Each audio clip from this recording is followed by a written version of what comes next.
የብሔራዊ መረጃና ደህንነት አገልግሎት የውስጥና የውጭ የስጋት ኃይሎችን እንቅስቃሴዎች የሚቀለብሱ ስምሪቶች ማከናወኑን አስታወቀ። የብሔራዊ መረጃና ደህንነት አገልግሎት ለኢቢሲ በላከው መግለጫ እንዳመላክተው የ2018 የመጀመሪያ ግማሽ በጀት ዓመት ዕቅድ አፈጻጸም ግምገማዊ ውይይት ለአገልግሎት መስሪያ ቤቱ ስትራቴጂክ አመራሮች በተገኙበት ተካሂዷል።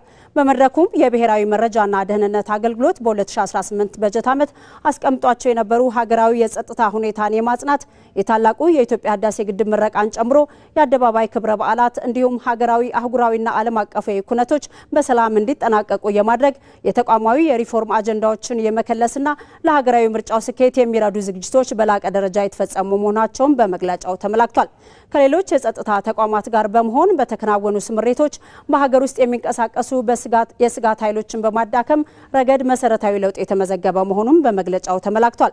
በተሳሳተ መንገድ ይንቀሳቀሱ የነበሩ ታጣቂ ኃይሎች ከህግ ማስከበር አማራጭ ጎን ለጎን መንግስት በሚያቀርበው የሰላም ጥሪ አማካኝነት ትጥቅ እየፈቱ ወደ ህብረተሰቡ እንዲቀላቀሉ የሚረዱ ስምሪቶች መከናወናቸውን በስኬትነት መነሳቱን የተገለጸው በውጭ ሀገር የመረጃ ስምሪት በተከናወኑ ስር ነቀል የለውጥ ስራዎች በሀገራዊ ጥቅምና ደህንነት ላይ የሚቃጡ ስጋቶችን መቀልበስና መልካም አጋጣሚዎችን ለመጠቀም መቻሉ የተገለጸ ሲሆን በዓለም አቀፋዊና ቀጠናዊ ተለዋዋጭ የደህንነት ምህዳር ውስጥ የኢትዮጵያን ከፍታና የህዝቦቿን ተጠቃሚነት የሚያረጋግጡ ስትራቴጂክ ድሎች እየተመዘገቡ መሆኑም ተመላክቷል።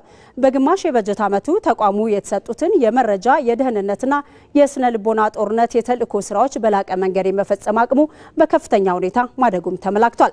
በዚህም ስጋቶችን ከመቀልበስ ባሻገር ቀድሞ ችግሮችን በመለየትና አዝማሚያዎችን በመተንተን ድንገተኛ የሚባሉ የደህንነትና የጸጥታ ክፍተቶችን ማስቀረት መቻሉ በመግለጫው ተጠቅሷል።